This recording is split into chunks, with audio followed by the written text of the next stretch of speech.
All right, grow. Let's jump into it.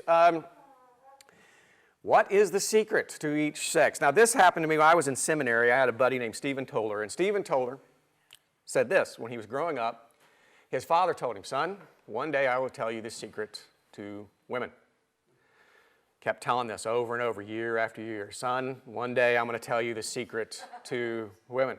Well, finally, on his wedding day, he said, Dad, do you think, you can tell me what the secret to women is? You right? Here it is, he said. Women are different.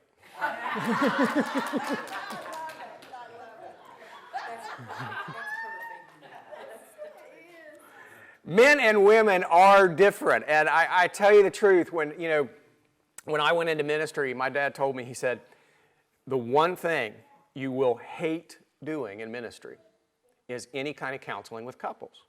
And I thought, well, that's cynical. And then I got about a year into it and said, yep, he was right. Because all couple counseling is this. Tell him he's wrong and I'm right.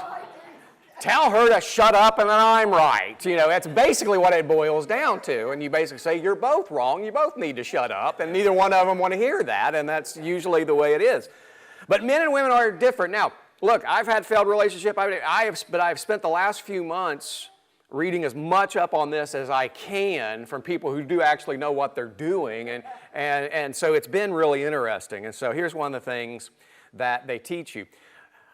Here's the deal, and here's the problem. This is why men and women do not communicate with each other very well.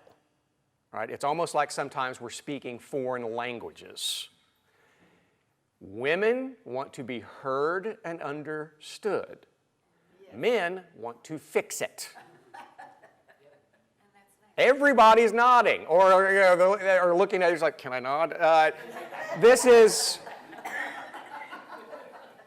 But it's the truth, right? Now, understand something here. What we're going to talk about is this. You're both right. And you both need to let each other do their thing, right? God designed men to be men.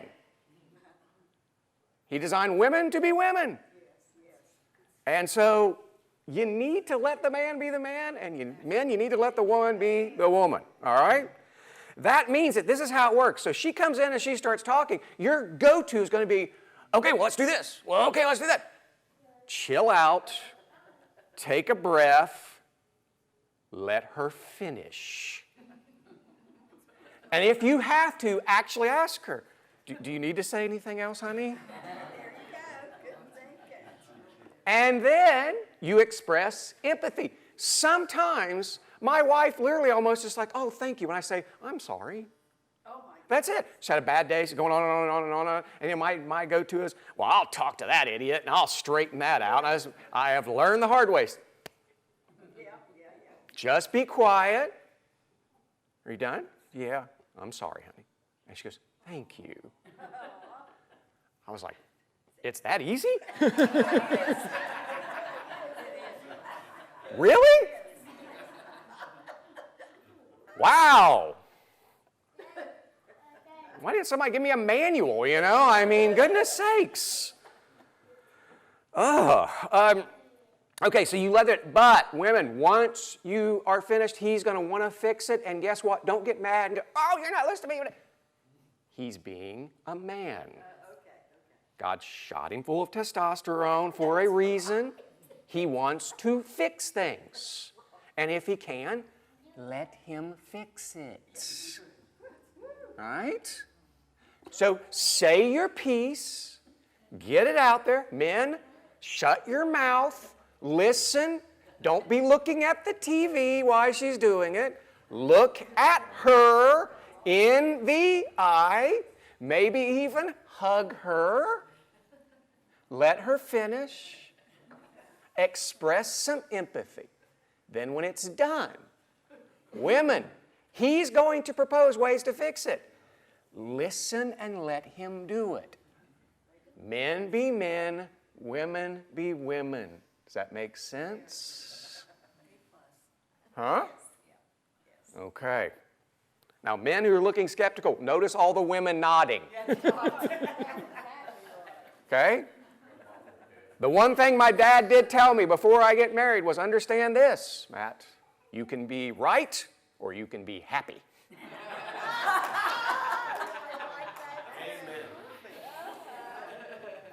Okay?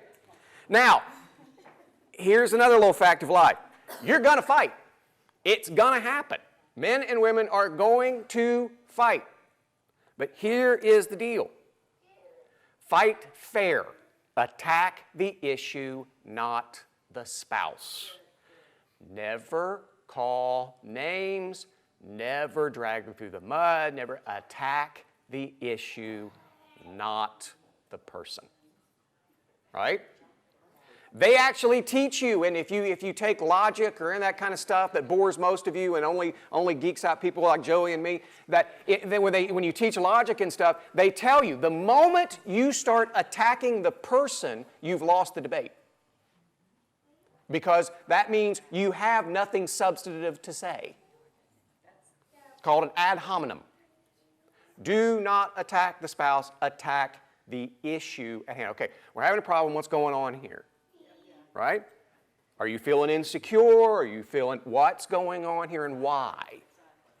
And let's talk about it. I've got some things.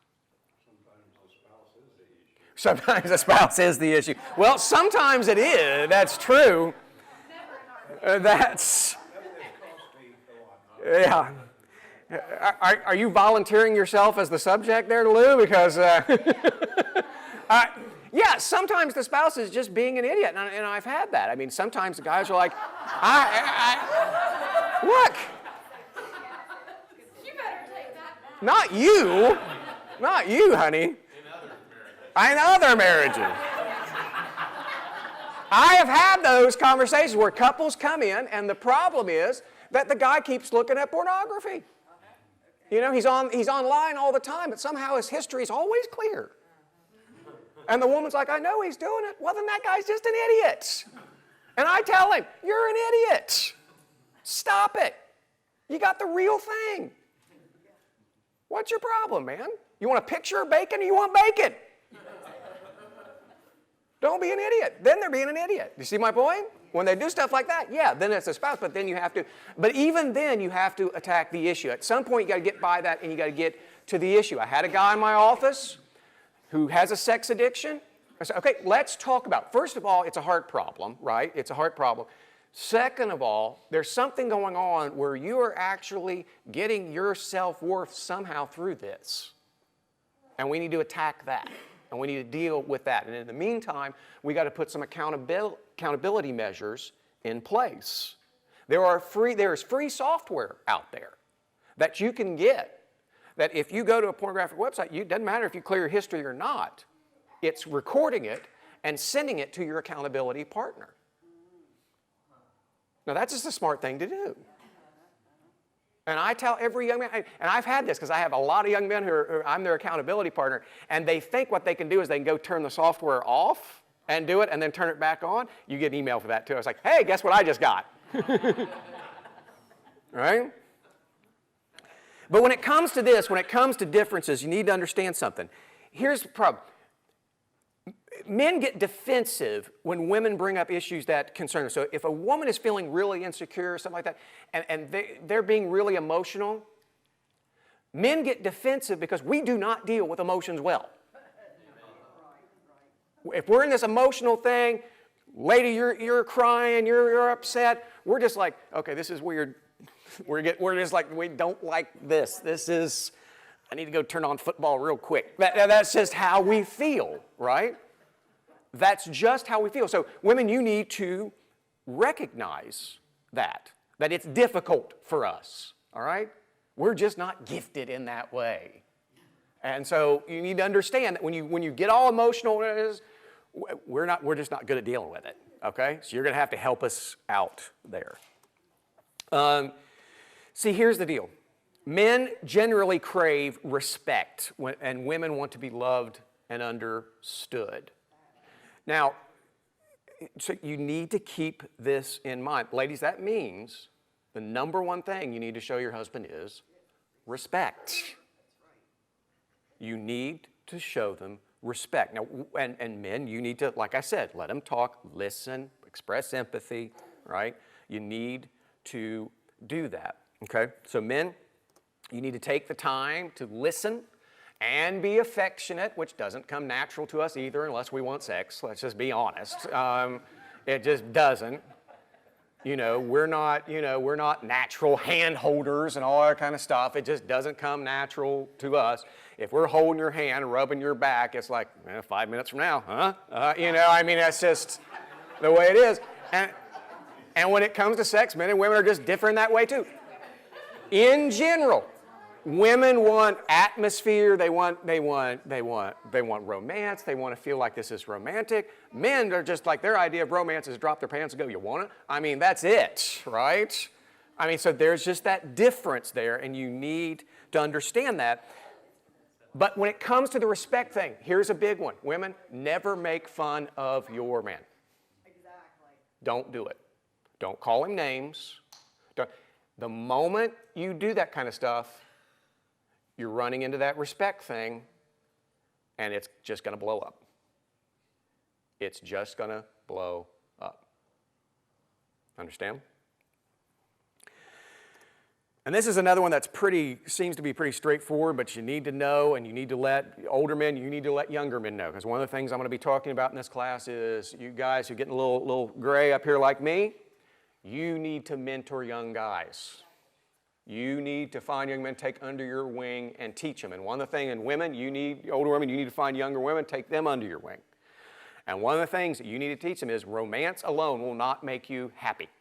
I bag on Titanic all the time because it's the biggest piece of junk ever made. That movie is awful because not only is it a bad movie, but it teaches a common myth that makes no sense. That if you just find the one, all life will just be wonderful.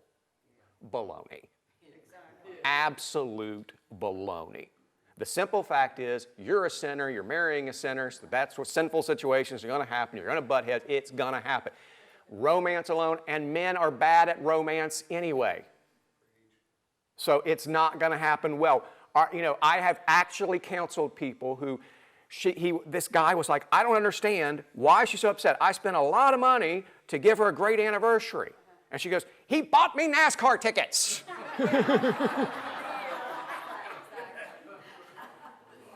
He thought he was being romantic. You know why? We're bad at this.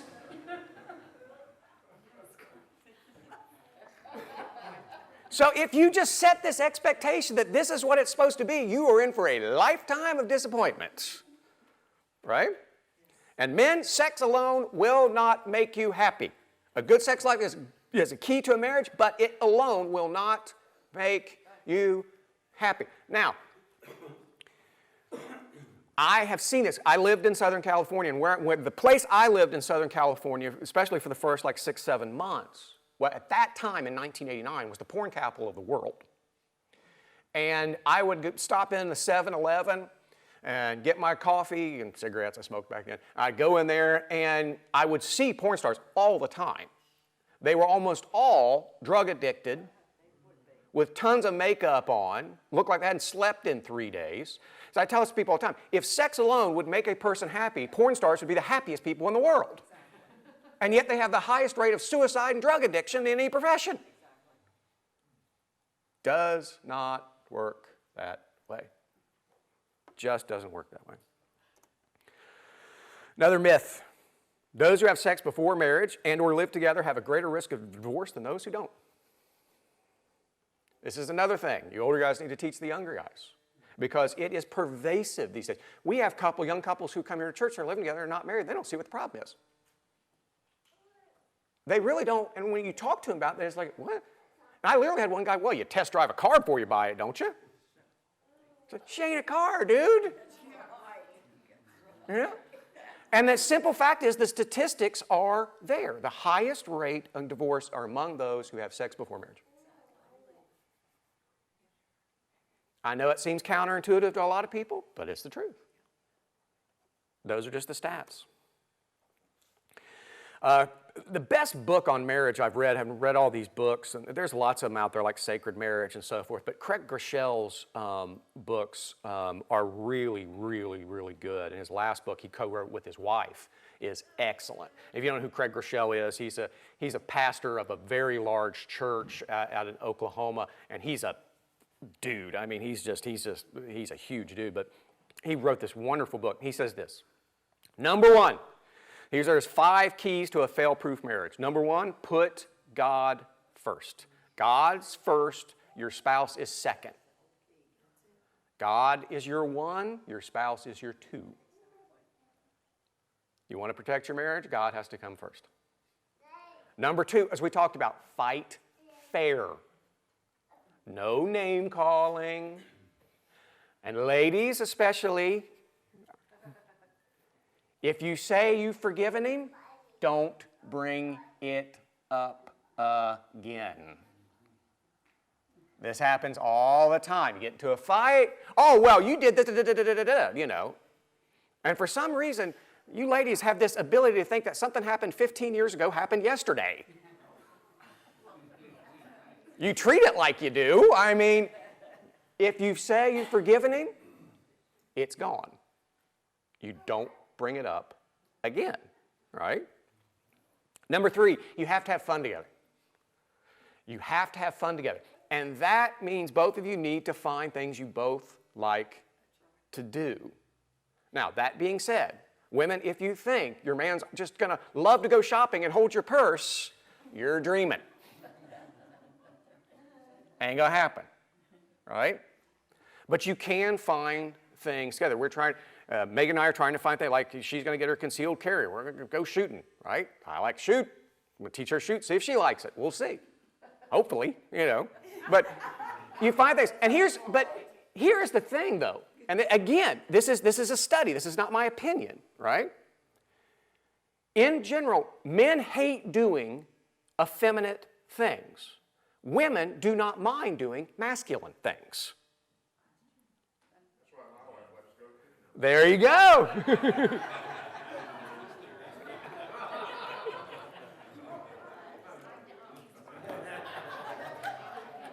Let me ask you this. Men, do you feel weird holding a purse? Yes. Women, do you feel strange holding a hammer? See my point? It lays at my feet, Pat. I ain't touching the thing. The purse is laying at my feet. Being a big guy, it's not a problem. You're just that secure in your manhood, Pat.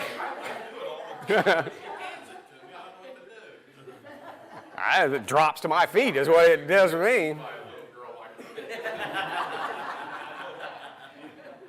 hand it to him. He just keeps his hands by. No. Have fun. You need to have fun. And men, that doesn't, though men, occasionally you can take her to see a chick flick. That's fine. I've had to do that. I suffered through it. I at least get popcorn out of it.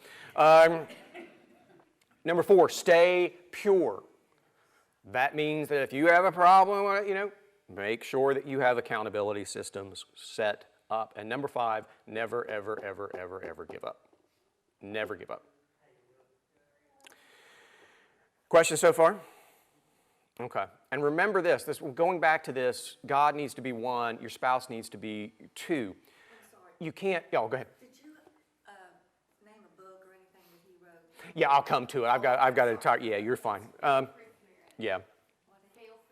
Fail-proof marriage, yeah, Craig Groeschel. You can ruin your marriage by asking too much of it. You cannot ask a relationship to be God, right? It cannot handle that weight. Ladies, dudes make lousy gods anyway. They just do, okay? You can't do that. Only God can be God. He did not design marriage to compete with him. Here's another little interesting fact. This comes from Craig Groeschel's book as well. Pray together. Only 8% of Christian couples pray together. The average in the church, unfortunately, people who call themselves Christians, there's a 50% divorce rate in the church, but there's only 1% divorce rate among those who pray together. Pray together. Once again, women, again, let men be men, and men, let women be women. Be egalitarian with the remote control. You can handle a little HGTV, but women, binge watching, let's take it easy. Let's be fair, okay? Saturdays, Sundays, football. And don't complain, right? Well, the HGTV is on all the time. The Buckeyes and Bengals aren't, okay? So don't sit there and complain. If your guy wants to go home after church and watch the Bengals game, let him. And don't complain. And you can watch it with him, and even if you don't, just do what my wife does. She just takes a nap. Yes, sir. My wife is a Michigan fan. I'm an Ohio State fan. And during that great sermon yesterday, Yeah. there was a storm. And when I got back home, I missed none of the game. The Lord was watching after you, wasn't he, Pat? I mean, I didn't say much, but I thought, And that's all well and good, but let's just remember one thing. When the Lord returns, it's going to be over Rupp Arena in Lexington. But anyway, so now,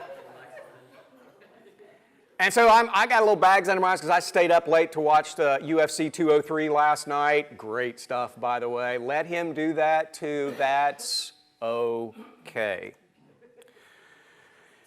Ladies, you don't want your man to be a woman. You don't need someone just like you, right? That's unnecessary. You've already got you. You don't need another you. Let the guy be the guy. And here's something none of you want to hear, but here's where the Bible comes in. Men are designed to lead. And you need to let him lead. You said, well, but he's dumb. You married dumb. So, you break it, you bought it. I mean, what can I tell you? Men are designed to lead. Now, that doesn't mean you be a white-beaten jerk, right? That's not what we're talking about. Men are to love their wives as Jesus loved the church. What did Jesus do for the church? Died for it. You need to be willing to die for your wife. And you need to recognize that she's going to be better at certain things, so you just let her do those things, right? If she's better at balancing the checkbook, let her take the checkbook. But if then he says, we're doing this with the money, and you go, I don't like that, well, you talk about it, you should talk about it, but in the end, it's his call according to Scripture. Suddenly, all the nods from the ladies went away. But that's how it goes. Questions before we talk about kids, grandkids, all that kind of stuff. And this was interesting. There's some research out there that's very, very interesting and somewhat counterintuitive. Any questions before we go on? All right. How to lead your kids. Focus first on establishing and maintaining the relationship, not just sin management. Too many Christian parents are always focusing on, you make sure you don't do this, don't do this, don't do. You have to maintain a relationship because the simple fact is most of your problems are going to come when? What ages?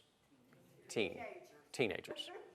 And if you don't have a good, open relationship where they know they can talk to you and trust you, they're not going to come to you with their problems. And you're not going to know what's going on most of the time. You have to keep the relationship open. And that means one of the things you need to do is get into their space, i.e. do things with them that they like to do. So, well, I don't like video games. I don't either. But my kid loves them, so when we're together, we play them. I have no idea what I'm doing. But it makes him happy, so what? Right? So it's just you do things that they're into. I literally have to, because I FaceTime with Jackson all the time, and I literally have to watch these shows on YouTube about comic books and stuff so I know what to talk to him about, because I have no idea what he's talking about. He's like, well, then Dr. Doom does it. I'm like, what? I don't even know what he's talking about, because he loves comic books, and I don't know all this stuff. So I have to go on and watch these YouTube videos to figure out what he's talking about so I can talk to him, but I do it so that we can communicate, because that's what he wants to talk about. And he's excited to talk to me because he likes to talk about that stuff. See what I'm doing? It's maintaining that relationship. Andy Stanley likes to say that the only way his kids ever really get into trouble is if they disrespect their mom. He has that rule. He says, he tells his kids, she was my wife before she was your mom.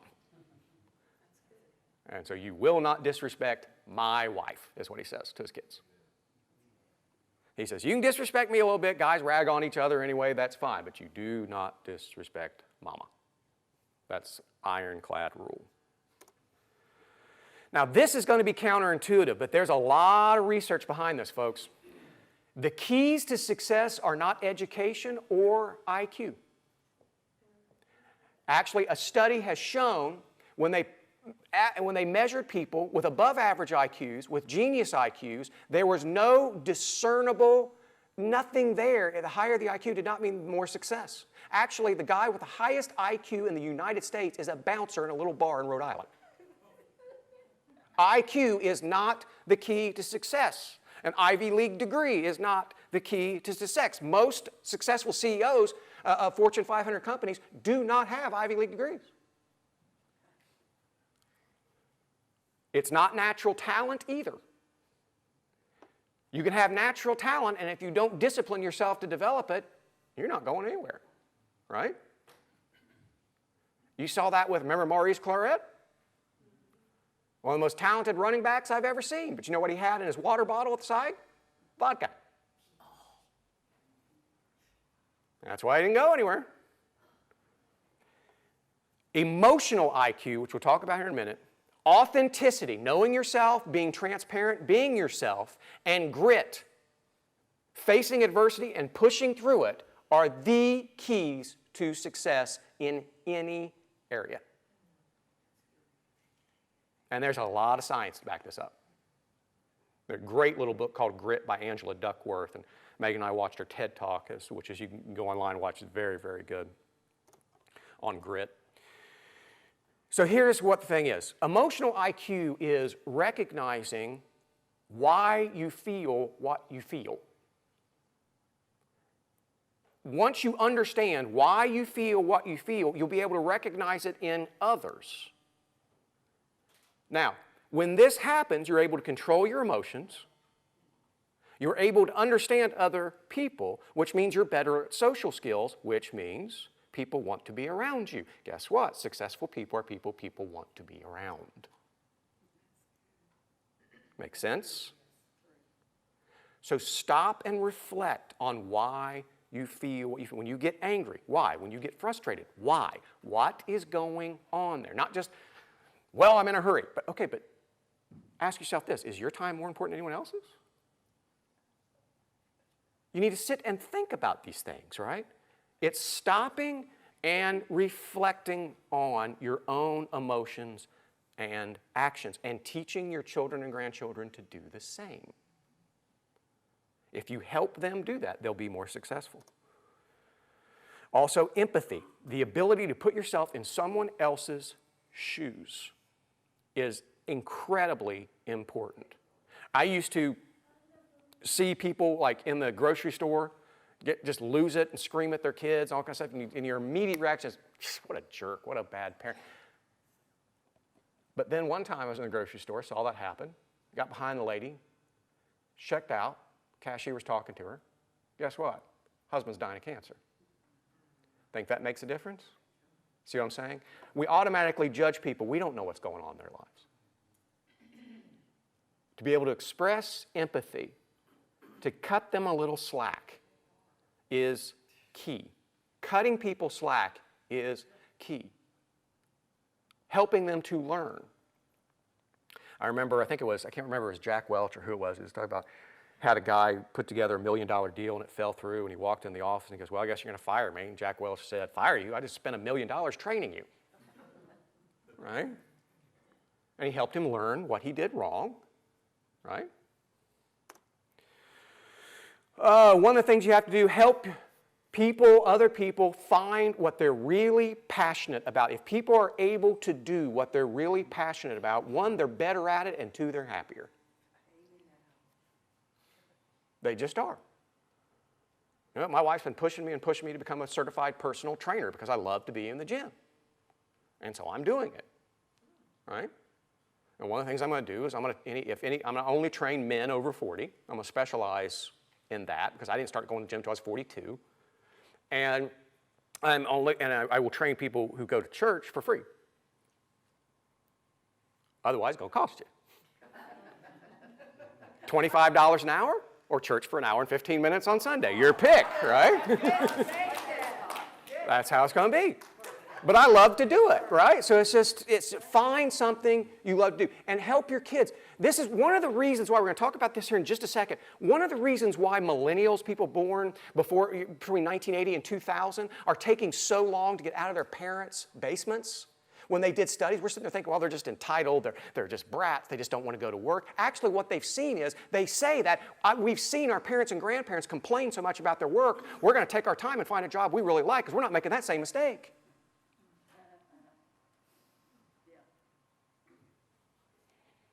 Help them be authentic and help them to find. Now, here's the other thing. Here's how you get grit. Here's how you develop grit in a person. Do not praise results, praise effort. Praise effort. If your kid gets a C on a test, your grandkid gets a C or D on a test, but he worked hard, praise the effort. If you just say, oh, I thought you've got to get your grade. If you do that, they'll quit. If you get, okay, did you work hard? I worked hard. Good job. Keep working. They'll keep working. Praise the effort, not the results. If you praise the results, that's when entitlement comes in. That's when laziness creeps in. And do not be a helicopter parent. If you do this, you see kids do this, you see friends do this, back off. Let them make mistakes. Let them get hurt. They're going to get hurt. They want to play football? It's fine. Yeah. It's okay. Let them fail. I remember one time I was out in the backyard and Jackson was up in the tree and he was doing this like he was going to jump. And his mother went crazy. Jackson, you get down there. I said, hold on a second. I said, Jackson, the moment we turn around and we're not looking, are you getting up on that tree and jumping? Uh-huh. I said, well, we might as well be here when it happens. Let's go. Jump. Right? That's okay. Do not yell or hit in anger. If you're angry with your kid or whatever, take a minute, back off, take a breath, and wait. And believe it or not, even James Dobson says sometimes spanking is counterproductive. Now he says sometimes it's appropriate. Sometimes you spank a kid, they'll just, okay, don't ever do that again. With my son, whack, is that all you got? I mean, it was just like, bring it on. He's got the red head, and he's a redhead, and he's got the temper that goes with it. He's like, all right. It did no good. But if I said, Jackson, no video games for a week. Oh, no, please, Dad, I'll never do it again. Right? Find that button and don't do it anger. Sometimes taking perks away is all I did. Happier kids are better academically and more successful. That's why you help them with the emotional IQ. That's why are you doing, why are you feeling this, all that kind of stuff, and you maintain the relationship. I've heard this all the time. Well, you can be a parent or you can be a friend. No, you can be both. You can be both and you should be both. Generational IQ. We're going to go into generational. Any questions before we jump into this? This is fascinating. A guy named Hayden Shaw has done a lot of work on this, and this is absolutely fascinating. We are the first generation in thousands of years to have in mass, 5 different generations living at the same time. We have the greatest generation, those born before the end of World War II, right? We have the boomers, those between 1946 and 1962. Generation X, 1962 to 1980. You have the millennials, 1980 to 2000. And now you have Generation Y, 2000 to now, who are just now hitting 16 or something like that. You have 5 different generations out there. And here's the thing. They all think very differently. They all had 5 very different cultures, which means in order to talk to them, to reach them, whether it's with the gospel or whatever, you have to think like they think. That's why generational IQ is so very important. The greatest generation, my parents' generation, anytime before the end of World War II, grew up with the radio, right? And the radio used to be that you'd have all these ads all the time brought to you by it was always some expert on the radio. The greatest generation likes experts. If I go up and tell my dad, I think this is a good idea, whatever. If If I say, Dad, John Maxwell says it's a good idea. Oh, okay. Ain't going to be the exact same thing. Right? Because the greatest generation, they look to people they recognize as experts. If they recognize them as experts, James Dobson, John Maxwell, Jack Welch, if you quote them, you're getting somewhere. If you find out who they recognize as an expert and you quote them, you can get somewhere. If it's just your idea and you're younger than them, whatever, kid. And so you need to understand that. They were taught to sit down, shut up, and listen. And so people yap all the time, they just don't get it. And so you need to understand that. The boomers, you bunch of hippies. The hippies, the greatest generation, made the American dream. The boomers inherited the American dream. They were born into it, right? And so there's a little bit more, just as much entitlement with the boomers as there are with the millennials. And the boomers were taught, and see, here's the deal. There's this idea out there that what happened was that in the 1960s, the kids just went crazy. Actually, what happened was the greatest generation sent all these liberals into the universities from their generation. Those liberals, like the Freudians and so forth, they ended up teaching those kids liberal ideas. It was the liberals from the greatest generation that taught the hippies to be hippies. And William F. Buckley warned about this back in the 1940s when he wrote God and Man at Yale, and saying that when he was at Yale, there was a bunch of liberals and communists and atheists, and something's got to be done, and nobody listened to him. But then we decided that, the greatest generation, all of our kids have got to go to college, so we sent them all off to college, and they went and they got indoctrinated. And one of the things they were taught were that the value of psychology and understanding your feelings and getting in touch with your feelings. Right? This is even why James Dobson was such a big deal in the 70s and 80s, because when the Jesus people when the hippies started to get converted to Jesus in the early 70s, they looked for a psychologist. Guess who they found? They found Focus on the Family. They still do look for that stuff. They're the number one generation of church hoppers. Because they're always trying to get in touch with themselves, they're always looking for that emotional high. This is why they hop from church to church. They're always looking for something new. Get that Jesus bump, goosebumps, right? And they jump around like that. And so they're more vulnerable to emotional manipulation, but they love to get in touch with their feelings. It's all about feelings. It's all about, getting in touch with themselves, all about psychology. Generation X, this is the first generation of latchkey kids. Because up until the 1970s, there usually was one parent at home. But after that, when both parents started working in the 1970s, kids like me, we're basically, we're on our own. And so because of that, we're a pretty cynical bunch. We are a cynical bunch. We tend to make our family, not our biological family, but our small network of friends. We have a small class of friends. Remember the show Friends? Who are their family? Each other. That's how Generation X works. And because they're so cynical, you can sit there and go off and talk about all the theories you want to talk about, but they want to know one thing. Does it work? I don't give all the yumbo mumbo, all crap. Stop talking. Does it work? Show me whether it works or not. The largest block of people that do not buy stuff off TV, like the ShamWow, stuff like that, it's Generation X. Because they're like, yeah, whatever.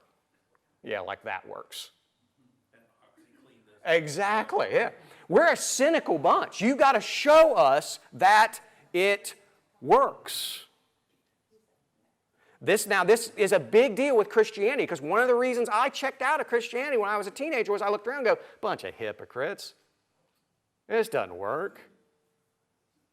This whole bunch, they say, amen, Lord did it, and then they cheat on their taxes, they do this,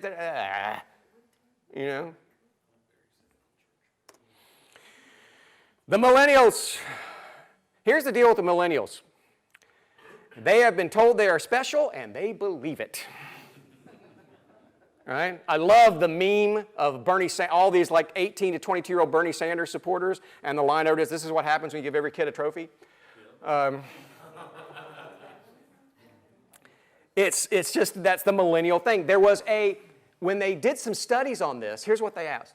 They went to the greatest generation, asked about 1,000 people who had been born before 1945, are you special?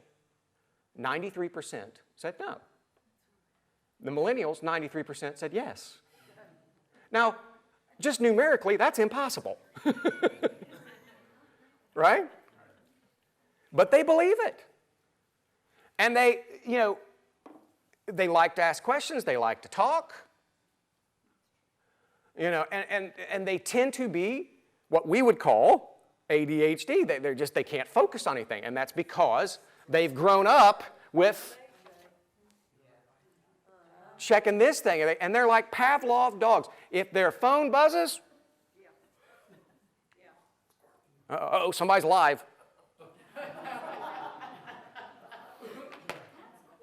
No, it's not. And so you have to understand this. But like I said, one of the things, the misunderstandings about millennials is this, is that they're just lazy. They're not lazy. They're a little entitled. They think that anything they say is this gospel truth because they've told how special they are. And so you kind of have to deal with that. That means you got to be a little more patient with them. And you kind of have to help them discover themselves why they're wrong. And they like to ask why. They're always asked, but why? And one of the things you have to do as a Christian, if you want to reach them with Scripture, you can't say, thus saith the Lord. You have to explain to them why the Lord thus saith. You have to. You have to explain it. That's just the way it is. But quite frankly, they've looked at us and been like, I'm going to hold off and live in Mom's basement as long as I can because you guys are just miserable and I'm not making that mistake. And they don't understand Christianity. They think they do. They think they understand everything. But they do not understand Christianity. Christian Smith is a sociologist at Notre Dame. He did a study and said that the average millennial views Christianity as what he calls moralistic therapeutic deism. And what he means by that is that they believe God's somewhere up there. He wants us to be nice and happy, but he doesn't really get involved in our lives. That's what they think. Is that Christianity? Nope. They have a very poor view of Christianity. One of the reasons why millennials are not going to church, and they're not, and we're losing them quickly, and we've got to move quickly, or we can lose an entire generation. I hear this all the time. They'll come back when they have kids. They're not coming back because they're starting to have kids, and they're not coming back. And they generally fit part of this entitlement is part of the problem because they think that they're pretty good people. And why would God send a pretty good person to hell? It's not that they don't believe in God or hell. They do. They just only think like 5 people are going to hell. Right? Like Hitler and some serial killers, and that's about it. Everybody else is a good person. They think that. They need to understand what sin is. They don't understand what sin is. They really don't. So we need to help them see this. They also tend to see churches as just being legalistic and overly political. And we need to cure that as well. I'm not saying that church needs to back off of certain political issues. The church has always talked about certain political issues. But we need to make sure we're not partisan, right? And we need to let them see what Christianity really is. This means one of the things you need to do is this. You need to invest in some resources like the Jesus Storybook Bible. The Jesus Storybook Bible is a great thing to teach kids the gospel and what the Bible is really about. And you need to have apologetic resources for teens and millennials. They are going to ask questions. Why? You're not going to know all the answers. But there are websites out there like CARM, C-A-R-M, the Center for Apologetics Research and Management and Ministry, and gotquestions.org. These are 2 apologetic things where you can go and literally type in a question some kid's got, and it'll give you an answer. And you need to not only do that, you need to help them do that. Got Questions and CARM. Now, all these slides will be on a website, by the way. And here's another thing. Here's what you need to hear, and you're not going to like it, because I understand that Shawnee State's cheap and the other place. You need to consider saving for a Christian education for your kids. Because most of them are getting indoctrinated and checking out of the faith. You need to save to go to, my wife's going to try to talk you into KCU or Liberty or something, but that's where you need to go. They're coming under assault. You need to understand something. The modern educational system was set up by a guy named by the name of John Dewey. John Dewey was an atheist who believed that secular atheism, liberalism was the proper thing. If you just taught people, people are essentially good. If you just teach them what is right, they'll do what is right. And that's what our modern secular educational system is based on. Now, the problem with that is the God of the universe says, nope, you're not essentially good. You're essentially rotten. It's called sin. And that's why you need to save up for Christian education. Well, what do you do if you see a Christian kid rebelling? Dr. Tim Kimmel recommends the following. Number 1, pray for him. Number 2, ask for forgiveness in any way you failed him. You need to say, I'm sorry. Because if you're a parent, you've made mistakes. The only person who ever could have been a parent and never made a mistake, never had kids, never got married and died on a cross and rose again in 3 days. You need to let consequences do their job. Like I said, you need to let them make mistakes. And don't rescue them from the consequences. You need to let them face the heat. And explain to them why. You need to turn to Scripture. You need to keep that relationship open. Have fun. Don't add bitterness to that relationship, right? Make sure they know they always have a place to repent. They can talk. Talk to others who have dealt with the problem. And here's the big one, other than don't give up. They need to see your life as more attractive than the one they're going down. If you're a bitter, angry, nasty, foul-tempered person, you're like, why aren't you a Christian like me? Gee, I wonder why. But if you make church fun, if you do those kind of things, then what is that? Joey's kids never want to leave church. It's true, don't it? I just pray when I'm 13, Yeah, I know. Now you got to deal with Andrew with that. But anyway, that's in his hands. But anyway, it's... I don't want him. You don't want him. But they have to see, you need to have fun. You need to show that Christianity is not all about just keeping rules. You need to show that it's has some fun. You need to have fun. You need to show them that Christian life can be fun, and it's a good life. Better than the one that they are taking. And here's another one I'm going to try to sell you on, and no, I'm not just trying to sell you a gym membership. You all need to get healthy. Healthier people are happier people, and they're more disciplined people. Do you know more and more companies and even churches are buying their employees gym memberships? Because the numbers on this are staggering. That the people who work out at least 3 times a week live 2 years longer, at least 2 years longer. They get sick less. They have a more upbeat attitude. And it actually leads you to be more disciplined in other areas. Charles Duhigg wrote a wonderful book called The Power of Habit. And what he says is what you need to look for are things called Keystone Habits. Those are habits that change all other habits. And if you're a leader, you're interested, pick up the book, The Power of Habit. If nothing else, what they did at Alcoa, anybody know what Alcoa is? Right, aluminum company? Okay.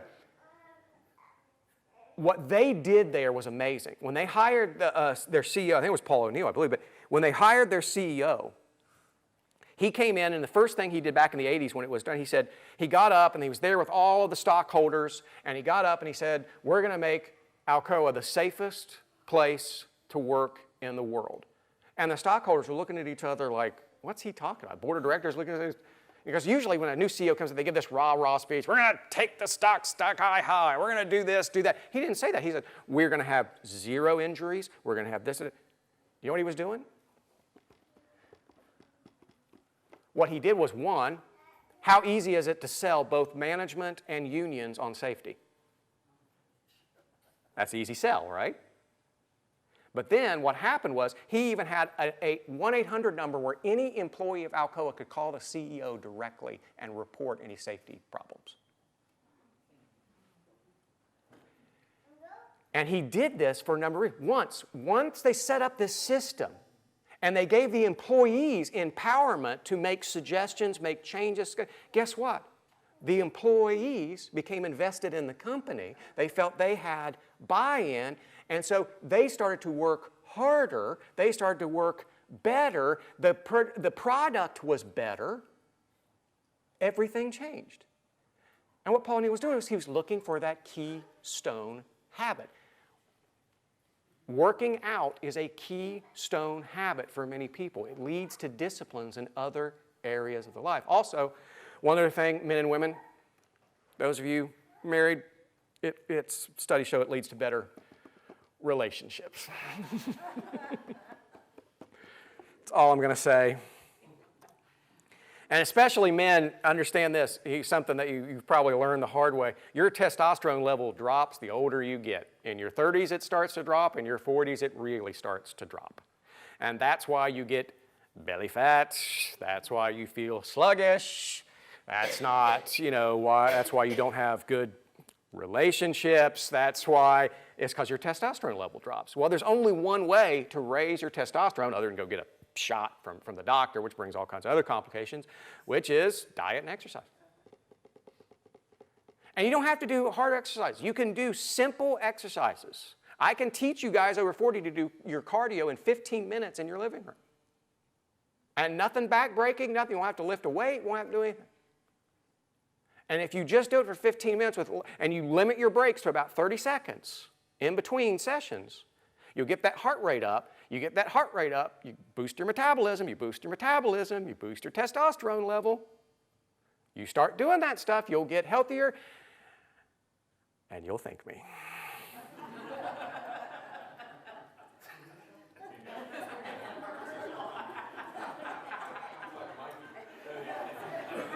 Get my point? You will thank me. But here's the deal, guys. Actually, one other thing though. I see this too often. Guys go hit the gym and they're over 40, and what they'll do is they'll go to like bodybuilding.com and stuff. Those places are basically built for 20-year-olds. Those exercises and everything are intended for guys in their 20s who don't have to worry about knee problems, joint problems, arthritis, all that kind of stuff. Avoid that stuff. Also, avoid fad diets. Fad diets don't work. Fad diets do not work. Will Nutrisystem take off 8 pounds in 4 weeks? Yep, and you'll put it back on 4 weeks later. Does not work. The keto, low-fat diet don't work. In fact, men, you need some fat in your diet. That actually helps your testosterone level. Bison burgers are good for you, and they taste delicious.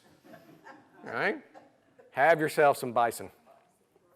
If you want to find something that really works for guys, if you're over 40, go to YouTube and check out Abs After 40. There's a guy who's a personal trainer in his 50s, has a workout program called Abs After 40. You can buy the professional with a diet and everything. It's like $100 and some bucks. But it actually is worth it. He'll actually show you how to do that cardio routine at home. I mean, you can do just things like that. You can just do air squats. You know what an air squat is, right? You just this. That's it. You do that for like a minute, you just keep going. I got a bad knee, I can't go too far down. You can, Carolyn, I've seen you do it, but I can't do it. But you can do air squats and stuff like that, and at home in your living room for 15 minutes, and you'd be shocked at what you can do, but you should do it, because the healthier you are, the happier you'll be. The happier you'll be, the more people want to be around you. The more people want to be around you, the more people you can lead to Christ. Yes. It's that simple. It really is.